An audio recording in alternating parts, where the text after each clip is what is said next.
You catch the sounds of a heated argument in the square, where a well-dressed dandy is shouting at a Syndicate agent.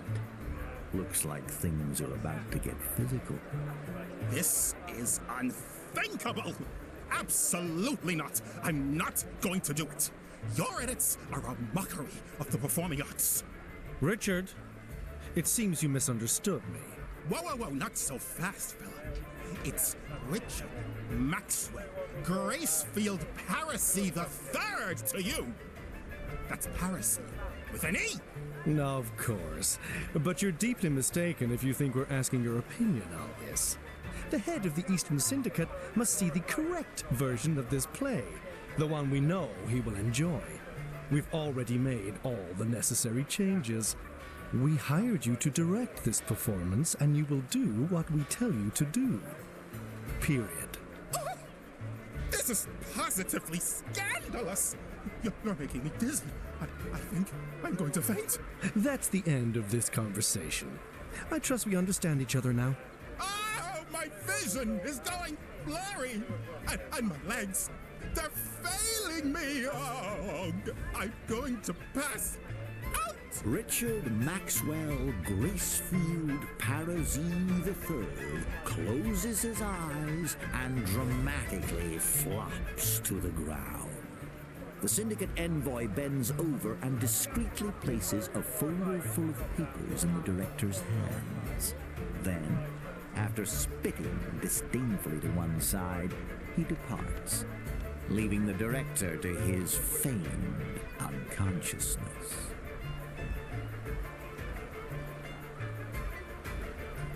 The director, seemingly much heartier than one might think, lets out a shrill feline screech before leaping to his feet with an astonishing burst of vitality.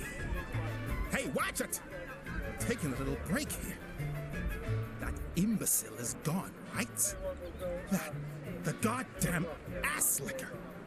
He's going to pay for trying to force his gibberish on me. A douchebag who's never even had a manicure! Can you believe it? Richard Maxwell Gracefield Parazy III, in his characteristically nonchalant fashion, fans himself with a thick folder, yet his gaze remains locked on Mick. Ah, Mickey! A radiant Rosie! And who's this you've got tagging along? I'm running a smidge low on those little pick-me-ups, like. But give me 2 sunrises and we'll be flying high again! Richard, can't you ever keep your trap shut? That's got nothing to do with our business right now. Got it? I see. What do you want then? Assistant? I thought the world was going to end before you finally showed up. Where the heck have you been? No, don't answer that. I don't care. The whole place is going to hell. The local branch of the Syndicate wants to make changes to my script to please their big boss, the head of the Eastern Syndicate. My script of my play. They want to murder my entire artistic aesthetic with their propaganda. Moreover, there's no way the actors can learn new lines in such a short time. Especially these actors. Have you seen them around, by the way? Richard Maxwell Gracefield Parazy III wrings his hands nervously. But when his gaze returns to you, his eyes come to a sharp focus. Why are you still standing here? Why aren't you racing around solving my problems and carrying out my orders?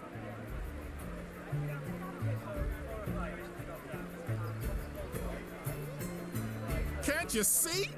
They're all drunkens! I will never, I repeat, never work with a provincial troupe ever again. It's almost showtime, but I don't see them getting ready backstage. They're probably wandering around someplace in a daze. Find them. Here's a list with all their names.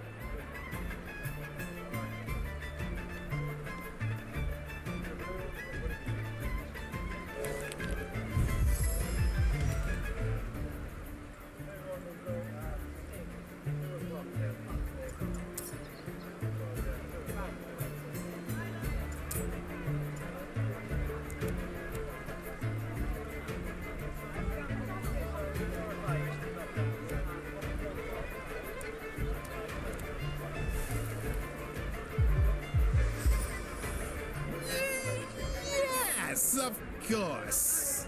We don't have a budget for extra expenses, but I'll give you something out of my own pocket.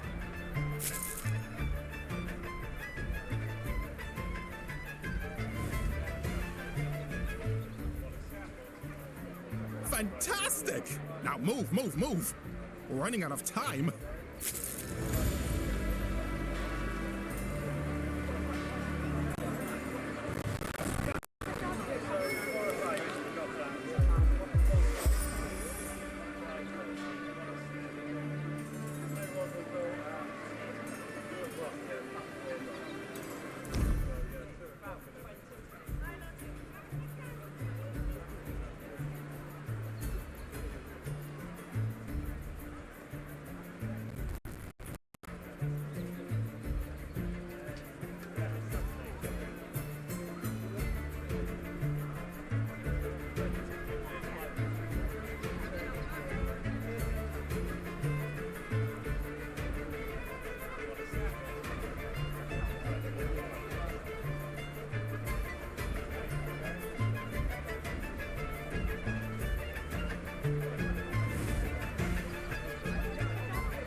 you're back! Have you solved my problems yet? What took you so long? There's only minutes left until the show starts and the actors aren't ready! There wasn't any time for them to study the Syndicate's nightmare script. This is going to be a disaster. I'm picturing it already. My Violet forgetting her lines in front of everyone. Listen, you're my last hope. I need you to work as our prompter. I'm sure you can distinguish between my masterpiece and the Syndicate's disgusting propaganda. Well, this has got to be your magnum opus. Did you say something, Giant? Go to the prompter's booth and get to work. And hurry up! Hey, hello there, fiery gentlemen and divine ladies. Welcome to the exclusive, incredible, and ultra-modern New World. I hope your trip here was as magical as my new hairstyle. Yes, I heard about those few small bumps you faced along the way, but that's all in the past. It's time to move forward into the future. Now, hold on tight, my friends, because the real star is about to appear. The boss of the gigantic Eastern Syndicate, the incomparable Wayne Zindo. Take the microphone, Director Zindo, please. Welcome, newcomers, to our land. A land that lives and breathes freedom. At this point, I would normally be handing you a glass of wine while we all relax and have a nice chat, but today's circumstances call for a little improvisation. As you may have guessed, we've had a small problem with transportation. The train to New Ark has been delayed, but don't worry. Letta Jean and her team are already addressing this unpleasant issue. And when our system-wide automation is complete, such inconveniences will be nothing but a memory. You'll reach New Ark eventually, and I guarantee it will be all the more thrilling for the wait. In the interim, the Syndicate has prepared a special gift for you. A drama arranged by New Ark's acclaimed stage director, Richard Maxwell Gracefield Parisi III. Mr. Gracefield Parisi and his troupe will put on a performance of The Broken Heart of the Enchanted Beast. I hope you enjoy it as much as I know I will. You've got the play's script in hand, though not a single line has managed to evade the conspicuous scrawl of a red pen. Zindo's underlings have revised the entire text, transforming the director's vision into an extended series of advertisements. Worse, the actors haven't had time to commit these revisions to memory. Now you must step into the spotlight and guide everyone through the tsunami of altered text.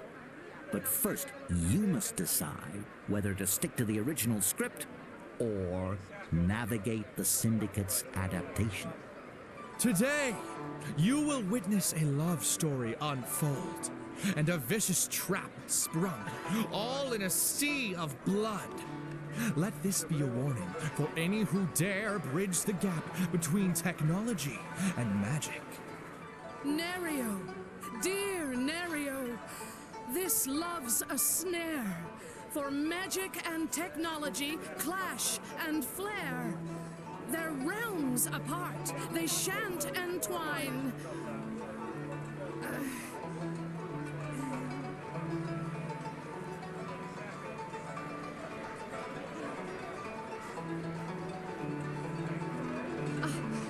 A warning clear for your heart's design. My sweetest violets, defy this decree. Magic smites thy world's not to me. Oh, Nerio, the weaver's darkest blight. Their reckless magic turned day to night. We must respect the laws and ne'er sway. Risk they'll lead us far astray. Herald, mark my words, thou shalt see. Great power from the rifts mine shall be. Weaver's gifts, I'll claim them all. My might and magic, they shall enthrall. Nerio, beware! This path is fraught with peril and darkness. Heed the thought!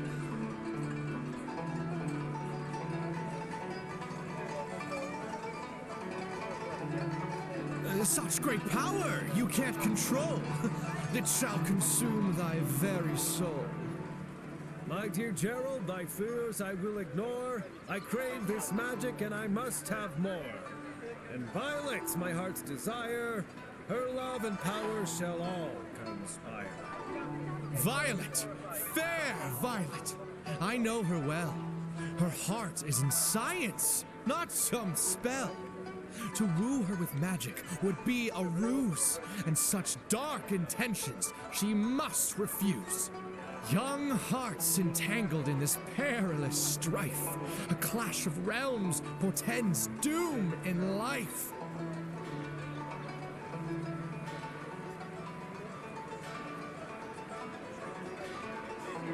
Their destinies entwined in dark dismay, a balance lost, hearts led astray.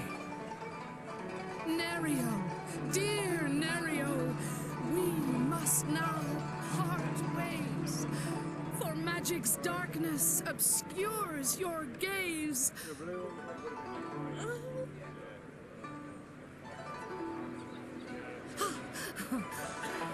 The laws decree, in sorrow we must part.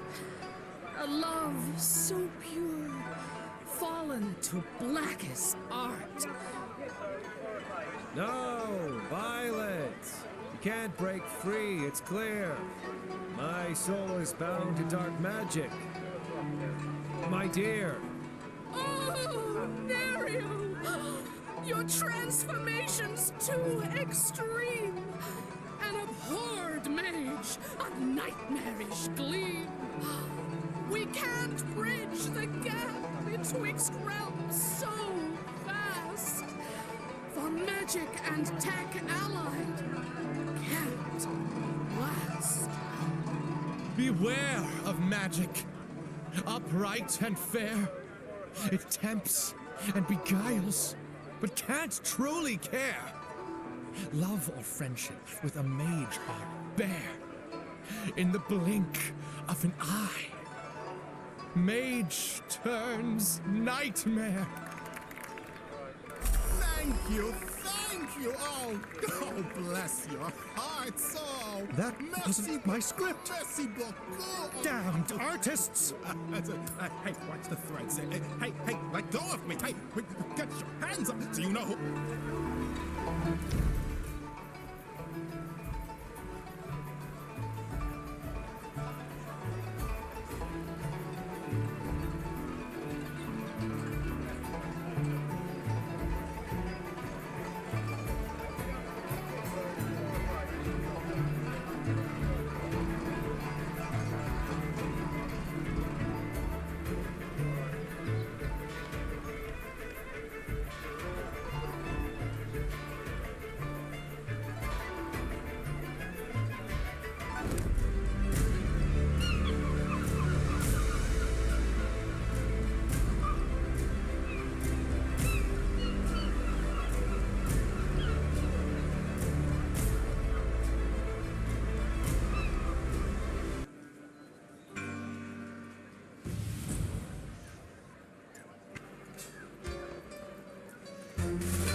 bloody hell, are you hearing me?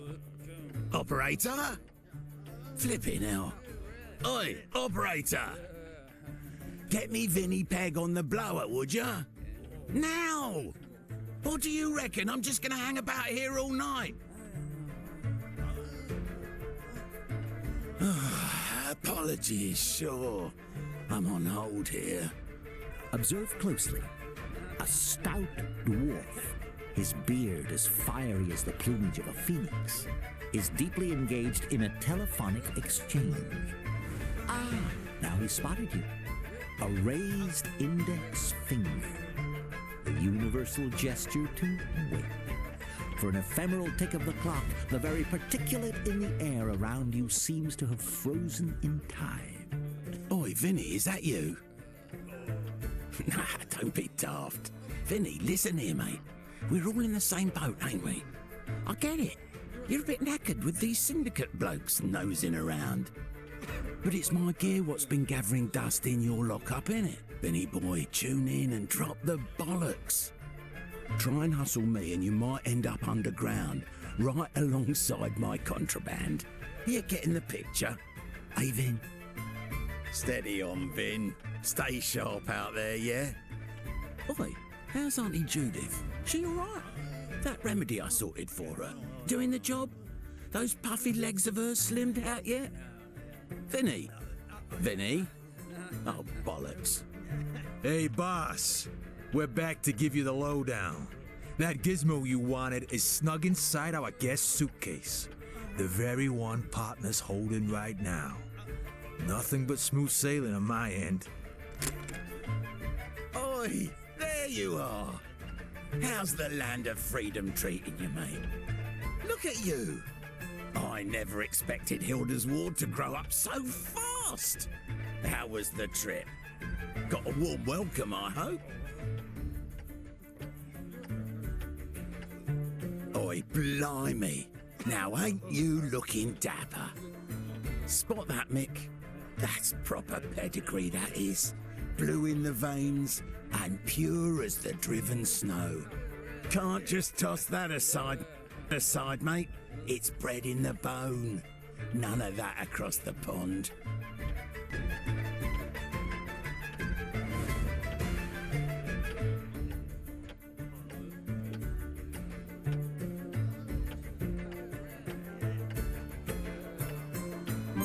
Really now? That's rich, Michael. Bloody rich. Surely we're not heading down that familiar old rabbit hole again? I wouldn't dream of it, boss. 4 days I spent squatting on that pier, eyeballing that ship. I got a bit restless, so I stirred the pot with some brawlers who hang around the port. Took a punch to the sniffer, too. Did you notice? His sweaty grip, pupils like dinner plates, and that eerily delighted grin. It's clear there's more to his account than he's letting on.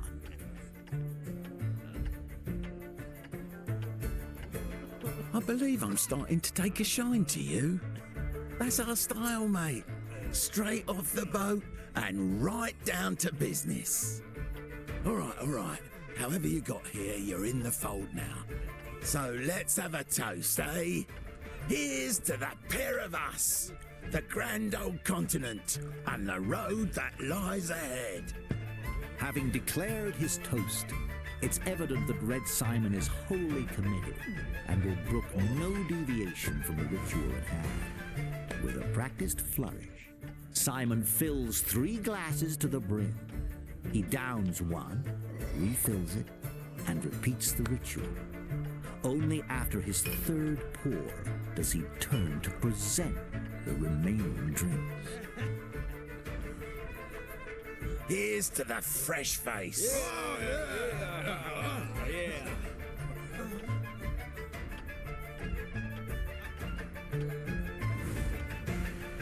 All right, blend in here. Picture young me, fresh off the boat, wide-eyed and fancy-free. A pioneer through and through. Didn't know a single soul in these parts. It was all on my shoulders. Every lesson and every scar was hard-earned. But tally it up now and look at the man before you. A dwarf of principle and honour. But fear not, mate. I'm gonna lay it all out for you. So get scribbling. The do's, the don'ts, the beasties that lurk in the shadows, and even what colour trousers best suits the game here. Simon tops off his drink, draining the last of the spirits. There's a moment of silent longing for the empty bottle before he swiftly discards it, and he's back in the narrative rhythm, puffs of cigar smoke punctuating his words. You got any clue at all what the New World's game is, mate? This bloody continent. It's a massive metaphorical melting pot, and it stews up every sod that lands here, every last one. Stick around and you're stamped with the Citizen of the New World label, see? Wizards, tech heads, sketchy figures, ladies of the night, and yes, even those pesky goblins. The whole lot of them. They're all jostling and using one another, all chasing that grand dream. Doesn't matter what your dream is. What you've got to keep fixed in your noggin is that to reach it, you need the whole motley crew. Every bleeding one of them. And here's the kicker. From one old-timer to another. Every single one of them needs a bit of you in the mix. Oi, I'm talking too much. Let's get down to business. You brought the artifact, yeah?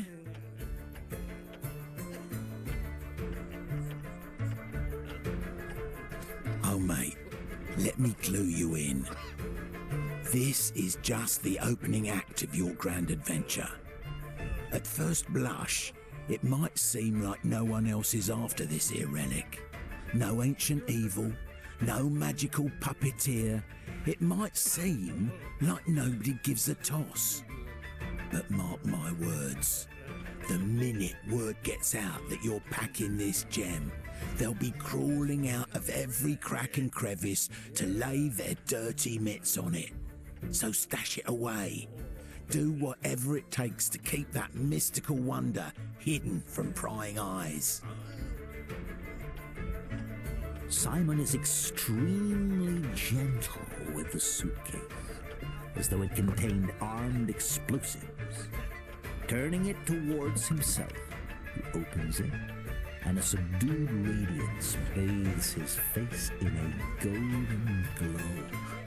You think Fortune's smiling on us, boss? What's that? Boss? Yeah, Fortune is smiling on us today. Incredible, ain't it? Never did get much of all that wizardry stuff. But they do have a knack for dressing smart, don't they? Mages have got that flair, no doubt. Simon swiftly snaps the suitcase shut and stows it out of sight. Now for the less than jolly part of our tale. There's a group round these parts, goes by the name Arcane Tribunal. A bunch of magical purists causing a ruckus for the Syndicate. You'll find the tech Syndicate's fingerprints all over anything remotely magical. Not a single artifact slips past them, especially without the right papers. There's a top-notch magical item detector at the station. The plan was simple. Grab a suitcase, jump on a train, head to the capital, and call it a day. But now, mate, we've got ourselves a wee snag. Everything was running smoothly. Had my own people everywhere. No clouds on the horizon.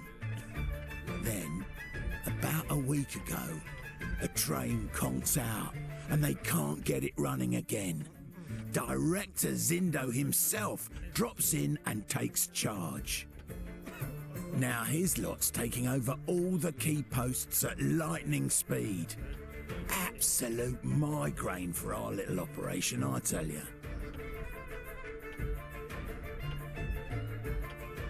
So those bloomin' Syndicate brass planted their own bloke, Alazar Cogsmith, right in the supervisor's seat. And what's his first move? He sacks my bloke, of course.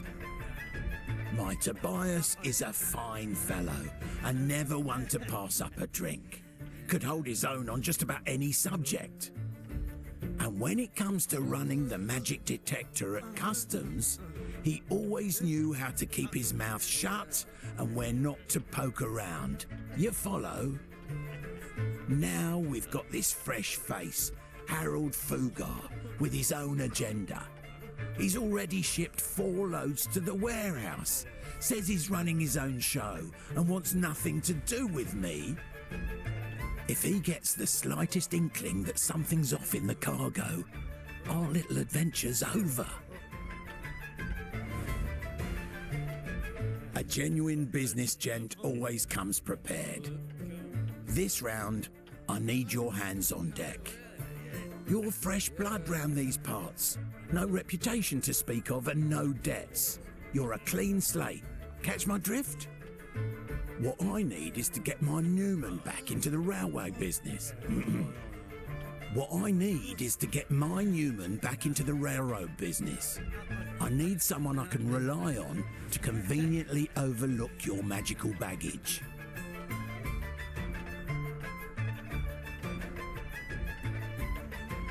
All right, step 1.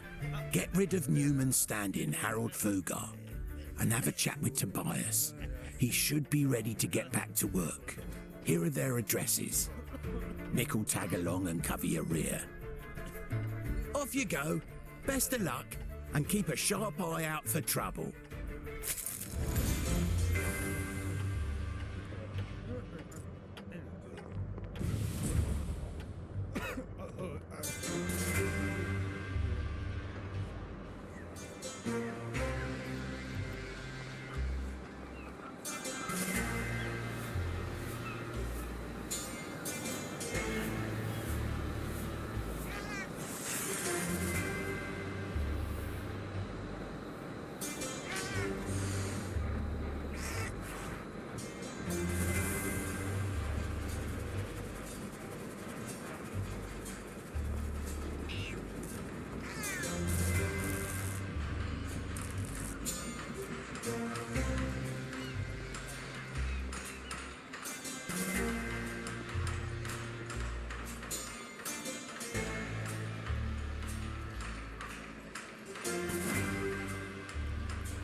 Inside the grimy hovel, a man's form leans heavily upon a table.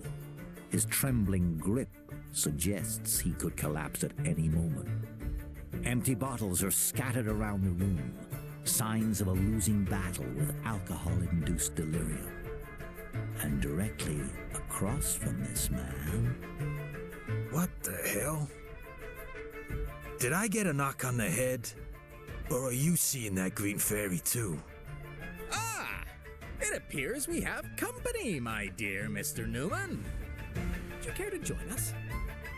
I happen to have with me the most exquisite moonshine you will ever taste, crafted in the Free States and distilled with the essence of pure magic.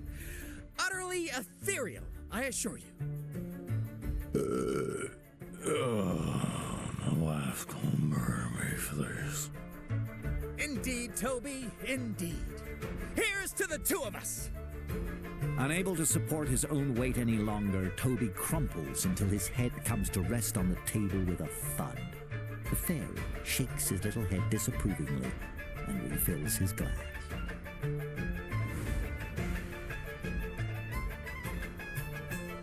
Toby Newman doesn't so much as flutter an eyelid as you decant the alcohol over his head. The ethereal moonshine cascades down his jaw to drip steadily upon the tabletop, but the man remains perfectly still, lost in his own world. The green fairy produces another identical bottle, seemingly out of nowhere. Tobias Newman remains oblivious, but the fairy plainly finds your proposition distasteful. I must respectfully decline. Mr. Newman is in the midst of a critical tasting session for my latest product. His capacity for imbibing my moonshine is truly remarkable. A toast to your remarkable stamina, Toby! Let us set aside any thoughts about your wife, that lamentable woman. She obviously does not appreciate your true worth. Don't you agree? Yeah. This doesn't look good, partner. The fairy's got a real hold on this guy. He's gonna drown himself in booze. No, and no. I have no intention of parting ways with dear Tobias. It's not often one stumbles upon such excellent company. Tobias again moans incoherently, a puddle of saliva collecting beneath his mouth. In a barely audible whisper, he manages to put together two syllables that might make up the name Nada.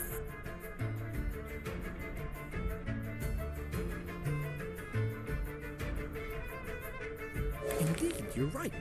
That awful harridan tried to lead Tobias away from the pleasures of drink, if you can believe it. If I have my druthers, she'll never darken our door again, mark my words!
Lost in his own world, Harold Fugar is for several moments oblivious to your presence.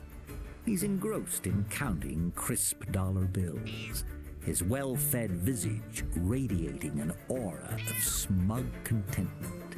The flushed cheeks, the twinkling eyes, The broad, satisfied grin, and most notably, the pristine leather gloves all convey an unmistakable message. This dwarf's life has taken a turn for the better. But then Mr. Fugar finally notices you, albeit too late. He hurriedly tucks the money out of sight and rises to his feet with a frustrated scowl. In the background, a pair of towering giants labor on, loading crates onto a high shelf. Shh! Enough with the gawking! Who the hell are you? And what the fuck are you doing here, huh? Since Fugar and his group are drinking right outside the brothel, they might have been inside recently. If that's the case, who knows what sort of gossip you could pick up from chatting with the brothel workers about him.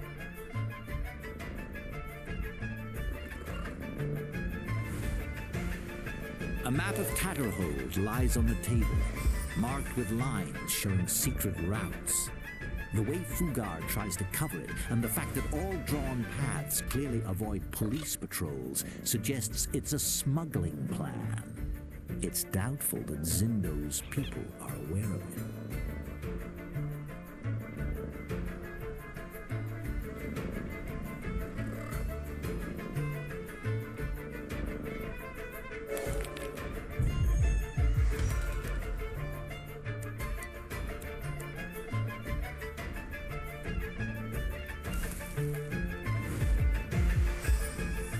Well, friend, I manage delicate logistical issues for the railroad. See? And I'm always interested in providing greater opportunities to the good citizens of the Free States. Let's say that I monetize the gratitude. If you catch my drift. This is the first time you've heard smuggling described as delicate logistical issues, and extortion framed as monetizing gratitude.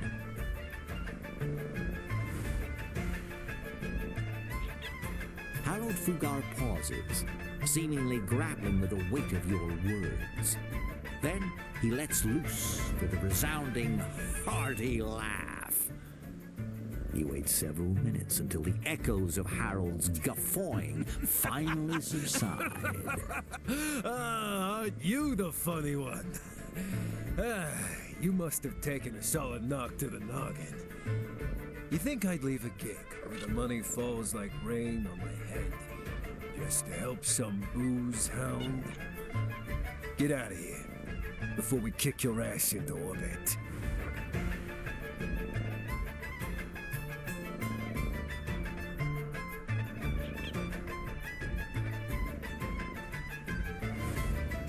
You've got a point there. Thanks for the heads up. All right, folks. Time to start wrapping things up.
Sitting in the station manager's chair is a giant who's been groomed to within an inch of his life, draped in a suit so sharp it could cut glass.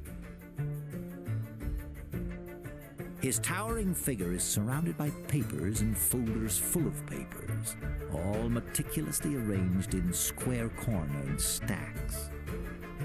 The giant can't help but drool slightly as he flips through a thick binder, hurriedly jotting down notes with a red pencil. The instant you step forward, a wide grin spreads across his face. Hey, listen, what do you think about this? By the grace of technological advancement and the comprehensive harmonization of our collective labor, we have not only met, but far exceeded the norms of public transportation. Under the banner of technological triumph, we do not rest on our laurels, no. We are proud to take on any tasks the Syndicate assigns. The giant's immense pleasure in his own writing is impossible to miss. Thanks to the enduring faith of our people, we are able to turn dreams into reality.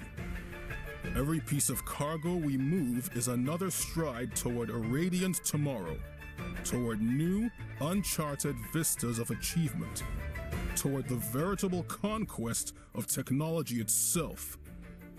What do you think?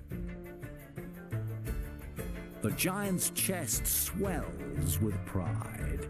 He's plainly enjoying his new position very much. Yes, indeed. I am he. How may I assist you?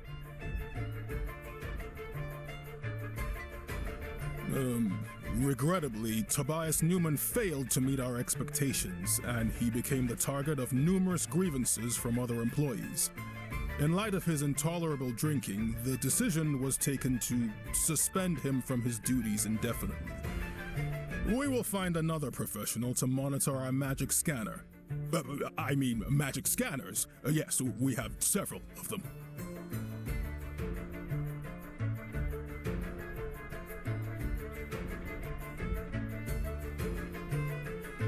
The station was already in this state on my first day of work.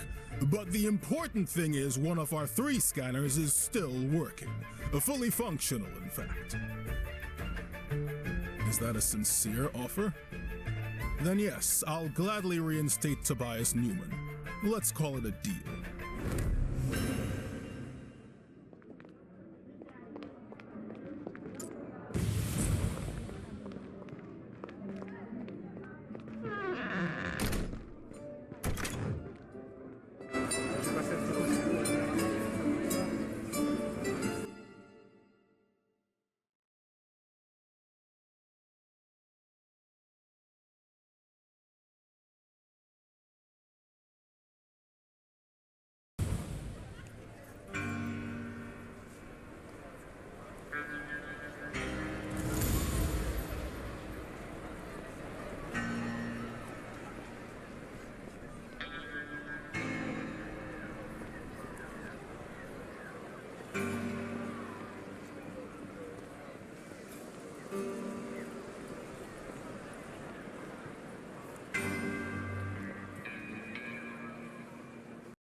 Salazar Cogsmith remains firmly planted in his chair, still feverishly scribbling.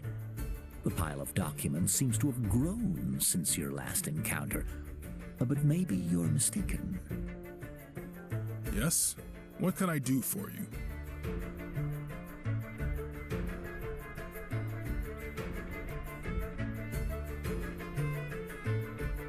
A deal is a deal. I'll ensure that Mr. Newman returns to his duties promptly.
A group of thugs are eyeing Mick with obvious disgust and hatred.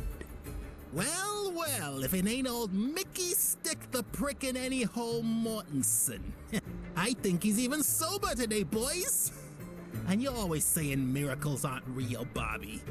What's wrong, Mick? Money tight? Run out of the good old wonder powder?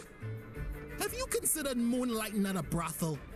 There's gotta be demand in this freak-infested town for one of your kind.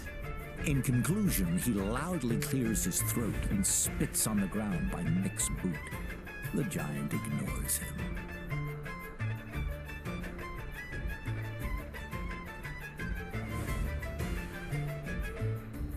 It's a story as old as the old world, partner.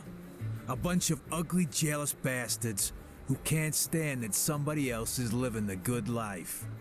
But don't sweat it, partner. As my dear mama used to say, unlovable buggers are always the first to spread hate. And stink, in this case. The fuck are you yapping about, Mick? Don't think too hard, Joe, or you'll overheat like a neglected automaton.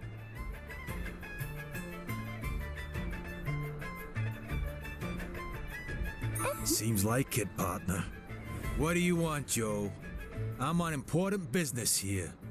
So get to the point before I run out of patience. That's tough talk coming from you, Mick, but Simon's name isn't gonna protect you this time. Your debts are due, old pal. Today. If you're not ready to pay with honest work, then, well, the big man said he's willing to accept blood instead. What do you say? Boy, that's rich. You talking about honest work? You should have stuck to breaking rocks. Safer. It's my past life chasing me, partner. There must be one or two little things you're running from, yeah? But that's not a conversation for new friends. Let's leave it for another time. The only thing you'll be leaving here is your teeth. Boys, show him how we deal with pervert scum like him.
Red Simon slams the phone down with a clang, exhales sharply in frustration, and fussily adjusts the cuffs of his jacket. Looks like someone's having a bad day. Damn those wretches. Why can't we manage the distribution of power like gentlemen?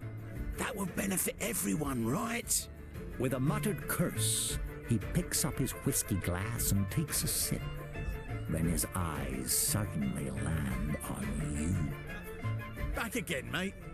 I hope you brought some good tidings this time, because I've had my fill of bad news for today. For the whole year, actually. What we need around here is some stability, damn it. I knew you'd handle it, my friend. It's in your blood. Many thanks. Red Simon firmly clasps your hand, his eyes narrowing as he briefly scrutinizes you. His approach to everything is very businesslike, a reflection of his pragmatic outlook on life. You know, you've got a real knack for this kind of thing. There's another matter I could use a hand with, if it's not too much trouble, that is. The only things that truly get on my nerves are stupidity and wasting my time. Today I got word that I'll be dealing with both. That's why I need someone trustworthy and sharp, like you. Mick loudly clears his throat, drawing all eyes to him. Michael Mortensen, when did you start acting like such a wimp? I don't deny that you're trustworthy.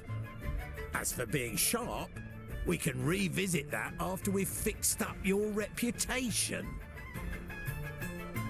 We're in the midst of a power struggle right now. Elections are coming up soon, and two very eager parties are gunning to install their candidate. The result is utter chaos, which doesn't bode well for me. Influence is something you've got to keep a tight grip on, my friend, and you've got to keep it under control, even when you're dealing with blockheads, especially then. So I need you and Mick to sort out this mess. Only one side can be left standing. I don't care which. The main thing is that the victor owes a debt to Red Simon.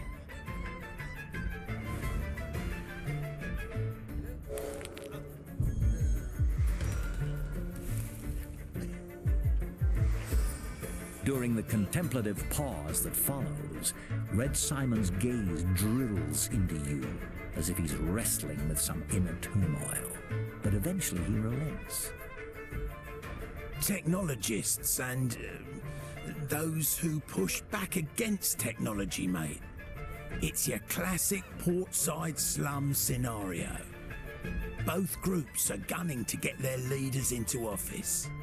They're fighting like a couple of starving dogs, no doubt. But I've got a hunch the winning candidate might be a mage. Just think about how that could work in our favour, you know? Really? You've got a weird sense of humour, my friend. But seriously, don't go asking questions like that in mixed company. This city is under Director Zindo's thumb. There's no such thing as a fair election here. Whoever the director reckons has the most potential will nab the gig. But you and I can give him a little nudge towards the right choice. Our choice. And having a contact in the Senate certainly doesn't hurt. Have a chat with the representatives of both candidates. Find out what makes them tick. Get your feet wet, so to speak. Pick whatever side you fancy and use whatever criteria suits you. Then make sure they grab victory by the horns. Right now, they seem to be focused on cozying up to the director. I don't give a damn who comes out on top, as long as they don't get in my way. Too many deliveries have gone down the drain because of these ridiculous showdowns. I don't have time for this. I have an appointment with Director Zindo. You're a gem. I knew I could count on you. I'll mark the candidates' locations on your map, but do me a favour and keep all this on the down low. Secrets are essential in our line of work, mate. Give one of them a helping hand, then we'll bide our time until the results come in. Oh, and I'll need both of you at Zindo's office later today too. The Syndicate's still having issues with their trains. If we do them a favour, we might be able to snag a fast ticket to the capital. Better not be late for this, mate.